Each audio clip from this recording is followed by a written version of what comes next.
Hey guys, I posted a video yesterday about BTC and how I think it might even go down lower. And I also described BTC as an investment asset class, and I compared it to gold, where I called gold a store of value. And I think that was causing a lot of misunderstanding. So here am I to clear it. So the first question was, how about gold? What's up with gold? Where is gold going to? And the second one was, if gold is not an investment, what is it? Literally, that's what the guy said. So I think this person misunderstand what I mean by an investment asset class compared to a store of value. So I will quickly give you, the different use cases. Gold being a store of value, what does it mean?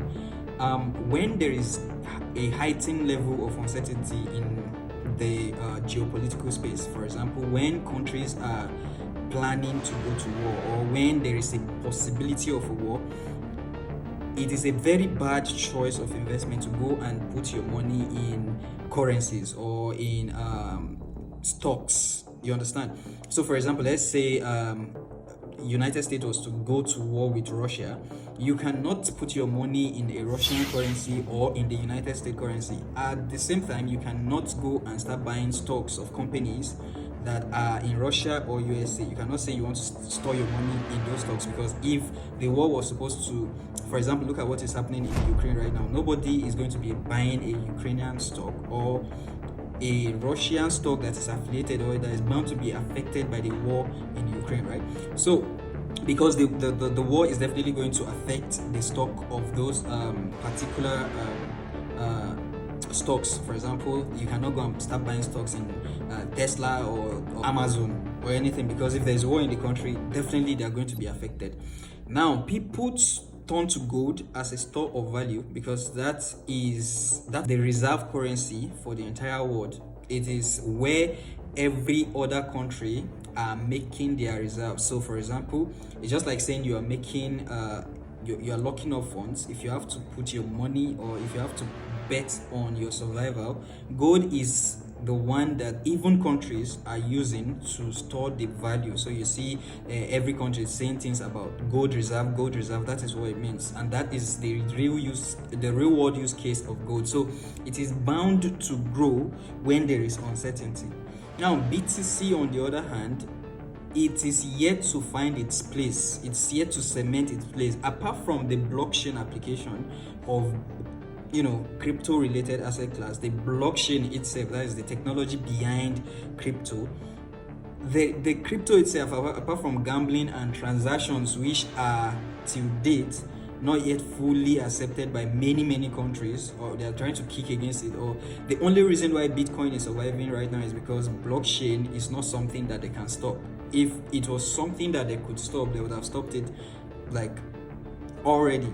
But adaptation, on the other hand, they are not ready to open their arms to crypto in general, because that is going to undermine their power as a government. So no government is definitely going to fully open their arms to crypto as a form of payment when they have their own currency. They can adapt it to the system, but they cannot let it take over their own currency, because the moment a country loses value for its own currency, the country is done. You understand?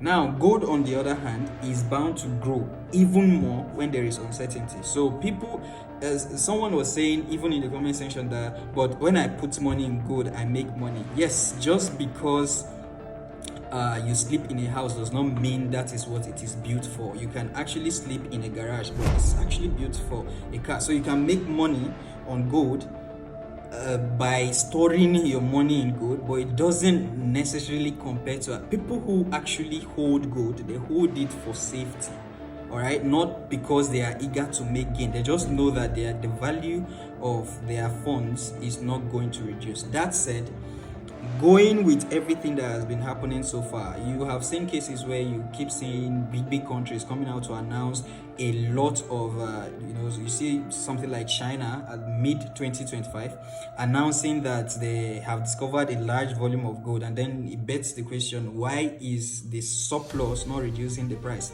It's just because so many countries are so invested in gold that you can't easily shake gold like that. It's not even a transaction that you can make just like that. For example, if something was supposed to affect gold, really affect gold, the price might go down, but the real world transaction, like moving the gold from the vault, is not something that you can just do. What we are seeing on the screen is just a digital representation of a real life asset class. Gold is measured in ounce and everything. It's there, it's solid. The solid one is out there. So even if the value is changing online per se, the gold itself, the main transaction still have to be carried out, right? So yeah, this is the difference between describing gold as a store of value and BTC as just a mere investment where people just come to gain some profit now. All right, so and that is why it is easily affected by sentiment. That is not to say that gold is not also affected by sentiment. Anything that goes up definitely has a probability of coming down, right? But the rate at which these things happen are completely different. Now, if there is any other asset class, we have Nasdaq, we have all these different stocks that you would like me to break down and to give you an explanation of what it could be and how to look into it when you are trading it, please suggest it in the comment section, because on my own I just randomly pick up a topic and then I speak to you. But if there's something that you think I might know of and you want to learn more about, just suggest it in the comment section and I will look into it for you. Peace.